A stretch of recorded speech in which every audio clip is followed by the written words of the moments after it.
Bienvenidos a un programa más de este proyecto Estados Unidos, México, Mundo. Tres líneas de temas: vivir en Estados Unidos, el México de Morena y un mundo nuevo.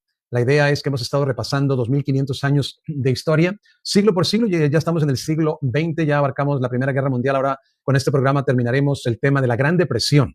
Eh, la idea es extraer la esencia de la historia para buscar la utopía de cambiar el mundo. La historia es la maestra de la vida y creo que podemos aprender muchísimo si extraemos la esencia para entender el mundo en que vivimos, unirnos y soñar con cambiar el mundo, el sistema. En la parte del México de Morena también hemos estado abarcando historia de México. Estamos abarcando a Porfirio Díaz Mori y el porfiriato.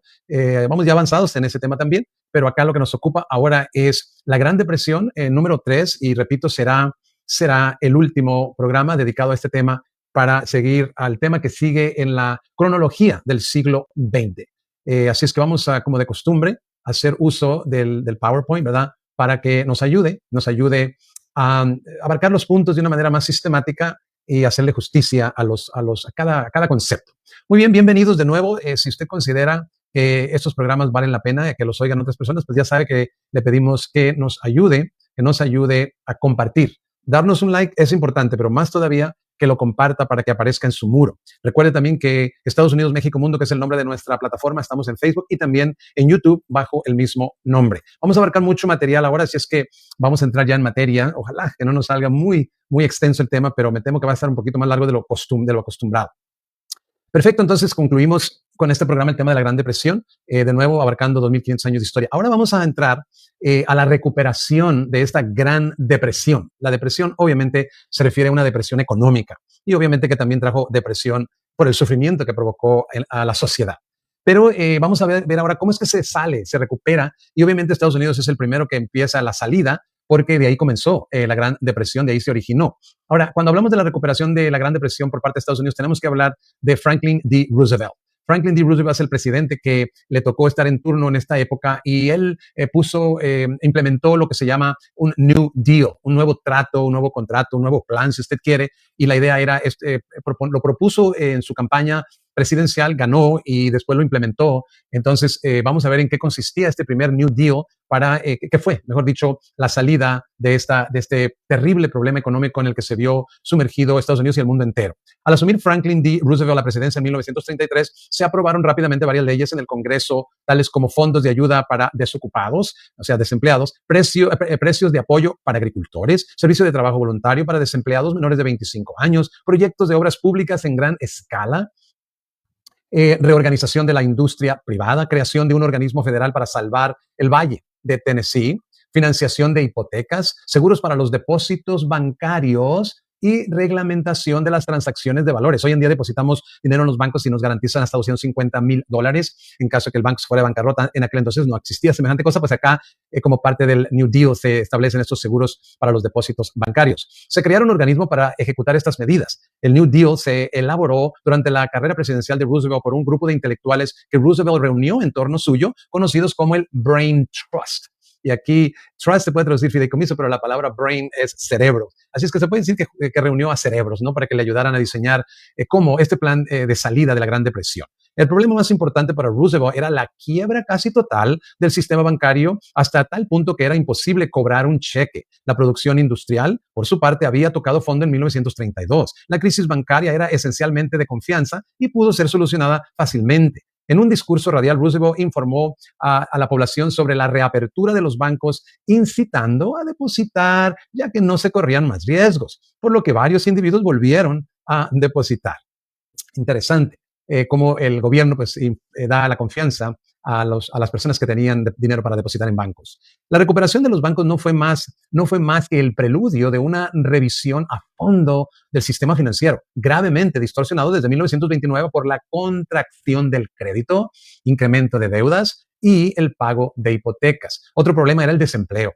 Lo primero fue crear campamentos de trabajo donde los desempleados realizaban tareas de conservación de parques naturales y otros espacios verdes. Si bien el gobierno federal encaró la realización de obras públicas, estas no llegaron a compensar la enorme reducción experimentada por el gasto a nivel estatal y municipal. El New Deal nunca dispuso de un programa concreto para bajar la desocupación mediante obras públicas, ya que se carecían de proyectos de antemano y la planificación requería tiempo.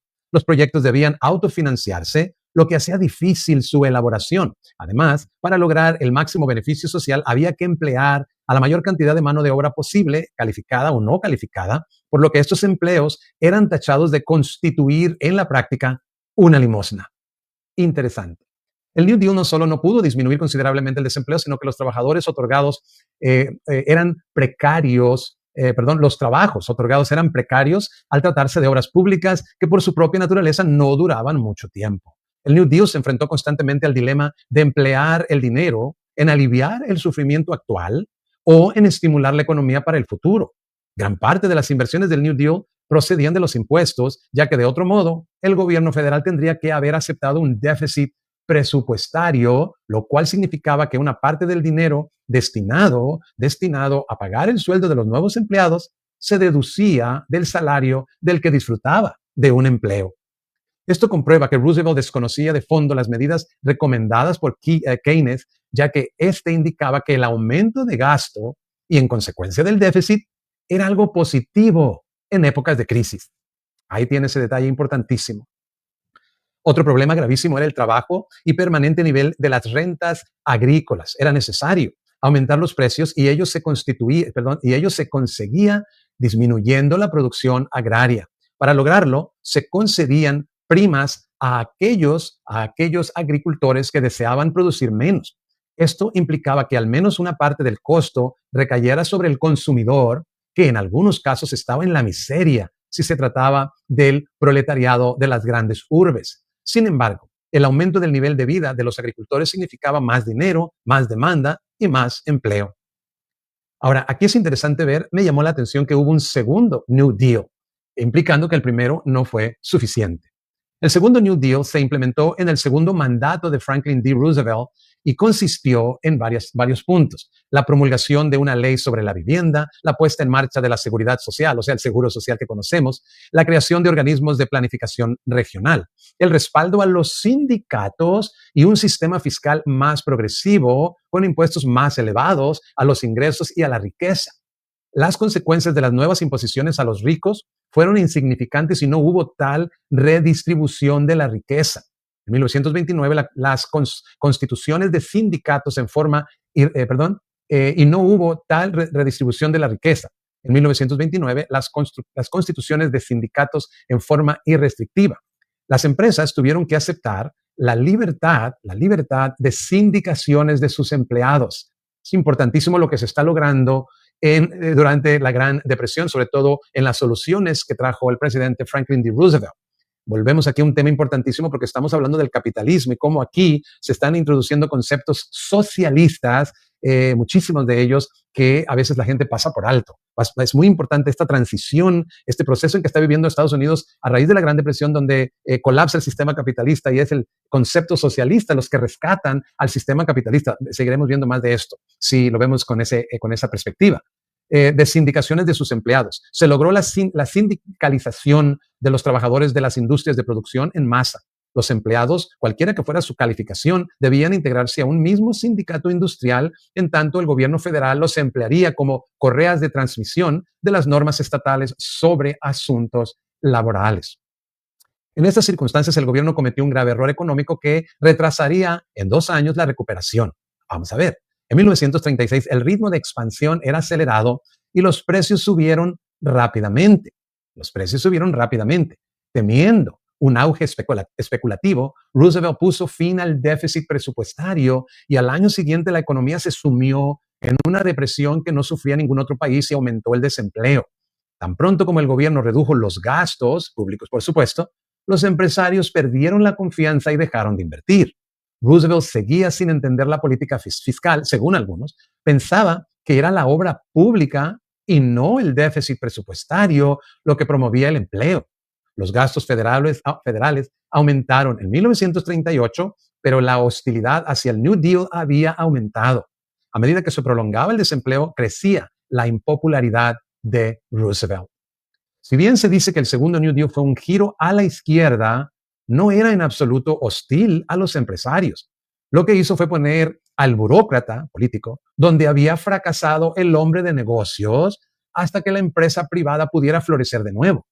Por haber sabido evitar una solución más radical, fue el salvador del capitalismo. El efecto más perdurable del New Deal fue aumentar el poder del gobierno federal y del presidente en particular. Se redujo el poder de los estados y el presidente y su gabinete sustituyeron al Congreso como principal fuente legislativa. La sociedad estadounidense experimentó una profunda transformación debido al incremento del poder federal y presidencial sobre la economía, conceptos totalmente anticapitalistas. Por eso, el auténtico legado del New Deal fue revolucionar las expectativas. Aquí viene un punto que a mí personalmente me llamó mucho la atención y se me hizo muy desafortunado, que se vincule la Segunda Guerra Mundial con la recuperación de este terrible suceso que es la Gran Depresión. ¿Cómo puede ser que una guerra alivie el problema de la Gran Depresión? Pero en cuestiones económicas y sobre todo de capitalismo, esto es una constante, desgraciadamente. Por eso urge cambiar el sistema. A inicios del ingreso de Estados Unidos en la Segunda Guerra Mundial, 12 años después del fatídico 24 de octubre de 1929, el gasto federal era de 10% del PIB del país.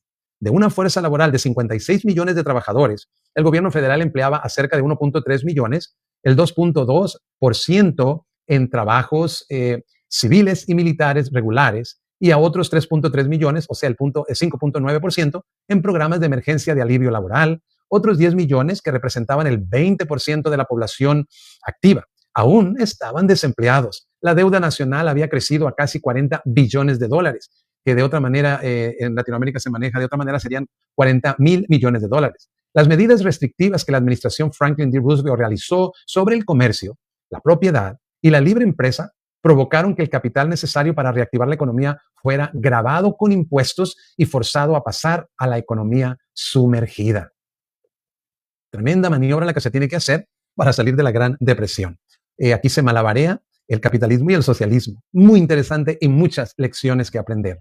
Cuando Estados Unidos entró en la Segunda Guerra Mundial en 1941, Roosevelt intentó cambiar la agenda económica con el resultado de que gran parte de esos capitales se canalizaron a través de la industria bélica, en lugar de destinarse a la producción de bienes de consumo.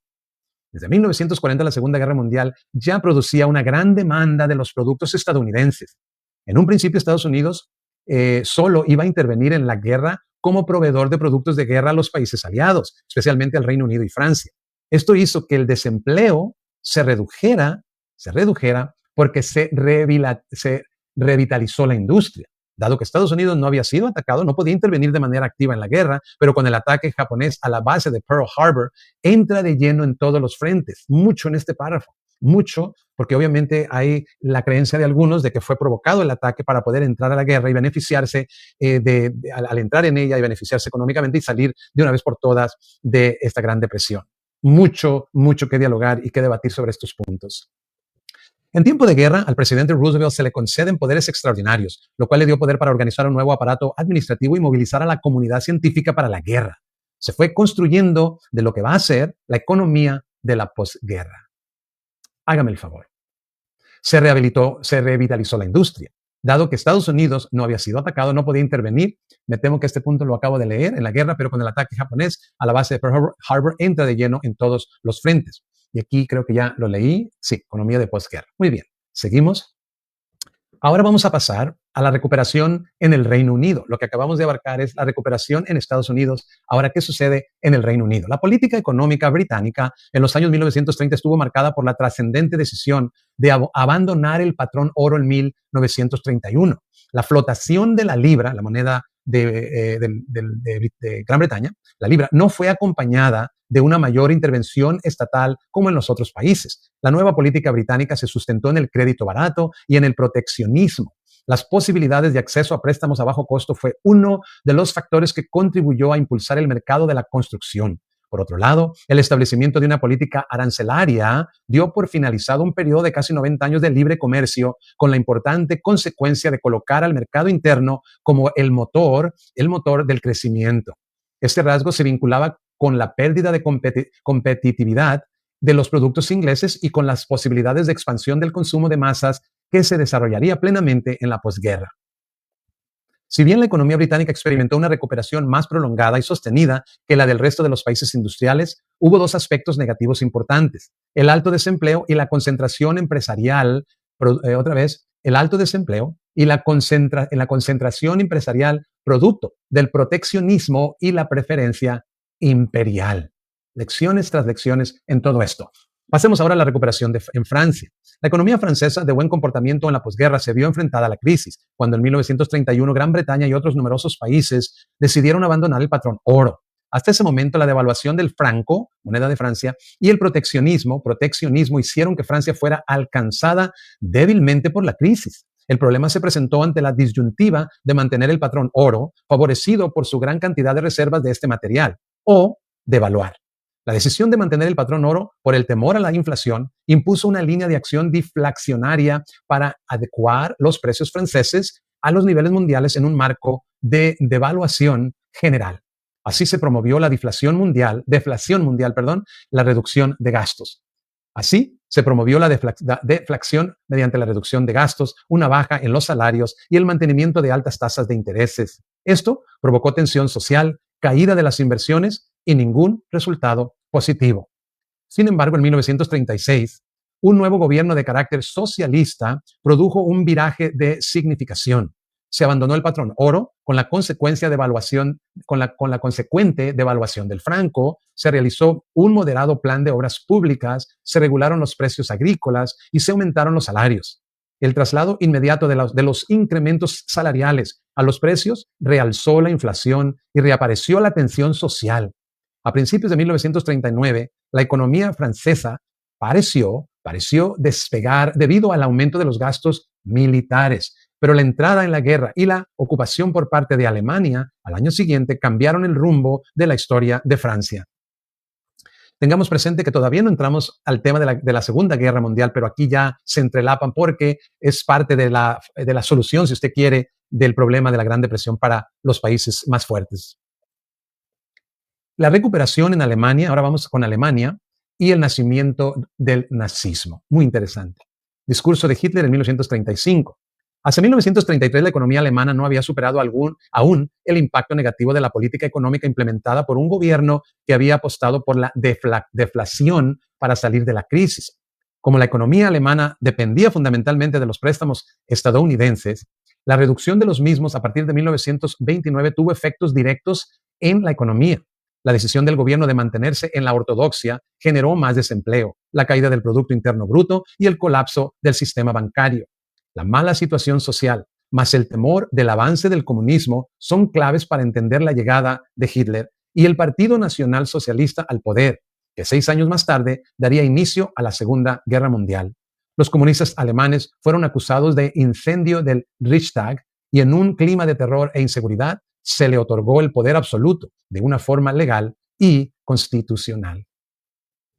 El nazismo se caracterizaba por un ultranacionalismo totalitarista y expansionista, anticomunismo, antiliberalismo, antisemitismo y por la idea de supremacía racial del pueblo alemán. La política nazi en relación con la economía estuvo caracterizada por el alto grado de intervención estatal. Los objetivos finales de esta política económica eran el control totalitario de la sociedad, los planes bélicos y la idea de superioridad racial. El sistema económico fue parte del sistema político de dominación. La recuperación alemana, comenzada en 1933, estuvo caracterizada por la creación de empleo y en una serie de disposiciones fiscales con el objetivo de favorecer las grandes empresas. El gasto militar subió del 3% del PIB en 1933 al 23% en 1939. El sector estatal fue el mayor inversor y el mayor consumidor en la economía alemana, disminuyendo el papel de la economía de mercado por las regulaciones impuestas por el Estado. A su vez, se profundizó la concentración en las distintas áreas de la economía, rasgo característico de la estructura productiva alemana. La recuperación mexicana, y este será el último segmento de este tema, donde concluiremos después de hablar de cómo se recupera México.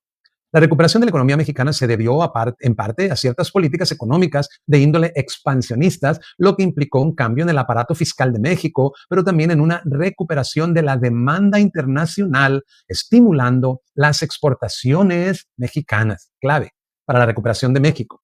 Sector externo. La recuperación económica en primera instancia se logró por la recuperación del sector externo. El aumento de los precios internacionales, en especial el de la plata y el petróleo, que eran los principales productos de exportación de México. El valor de las exportaciones en 1934 aumentó un 68.3% en dólares y 73.3% en pesos. Ningún secreto. Lo que fue antes sigue siendo cierto hoy, las famosas exportaciones. Seguimos con la recuperación mexicana. Para el caso particular de la plata, en 1933 se publicó el Tratado de Londres con el fin de estabilizar su precio y la ley de adquisiciones de plata de Estados Unidos, que le permitía comprar toda la plata mexicana, fueron estimulantes para el escenario internacional de este metal. Por su parte, el aumento en el uso del automóvil y el uso de energías a nivel mundial generó un incremento en el precio del petróleo, así como el descubrimiento de nuevos yacimientos en suelo mexicano permitió una gran dotación de este producto en el mercado internacional y, al igual que la plata, se estimuló la exportación o las exportaciones de este producto. Cambio de la política económica. Como se mencionó, un primer vehículo para atender la crisis fue a través de un esquema de políticas ortodoxas y procíclicas bajo la dirección de Montes de Oca. Con Pani como nuevo secretario de Hacienda se realizaron cambios importantes en materia de política económica contrarios a las acciones llevadas por su antecesor. A continuación se mencionan algunas de las medidas económicas tomadas. Se abandonó la defensa del tipo de cambio, dejando que el valor del peso flotara. A su vez, se abandonó el patrón oro. En los países que abandonaron el patrón oro, se observa una recuperación más rápida, a diferencia de aquellos que se aferraron. Se apostó por la acuñación de monedas de plata y por aumentar los medios de pago. Un claro ejemplo fue el pago con billetes del Banco de México a empleados gubernamentales. El gobierno estableció la meta del pleno empleo como parte importante dentro de sus políticas. También, si bien se planteaba un balance en las finanzas públicas, las decisiones permitieron un déficit público, es decir, hubo mucha inversión por parte del Estado, contrario al planteamiento de las anteriores administraciones. Muchas de las medidas tomadas desembocaron en un aumento de la oferta monetaria. En la década de 1920, el Banco de México funcionaba como una banca comercial tradicional, con el otorgamiento del control monopolio en la emisión de billetes, y algunos aspectos establecidos en la ley de 1931 ayudaron a reforzar la posición del Banco de México como autoridad monetaria, siendo la principal institución encargada del manejo de la política monetaria. Las acertadas decisiones llevadas a cabo por las autoridades financieras lograron reducir un avance de la crisis y permitieron una recuperación de la dañada economía mexicana. El crecimiento económico nacional a partir de 1933 fue estable y sostenido, además de sentar las bases para el desarrollo económico y la modernización en los gobiernos futuros. Sectores económicos. A un nivel interno, las distintas actividades productivas resintieron de distintas formas resistieron de distintas formas el efecto de la crisis, así como las medidas económicas llevadas a cabo. La reacción entre actividades económicas fue desigual. La reacción entre actividades económicas fue desigual, destacando un estancamiento del sector agrícola y un repunte del sector industrial. El sector de la agricultura. Por una parte, el sector de la agricultura no creció, por el contrario, se estancó. Se puede entender esta situación desde distintas aristas.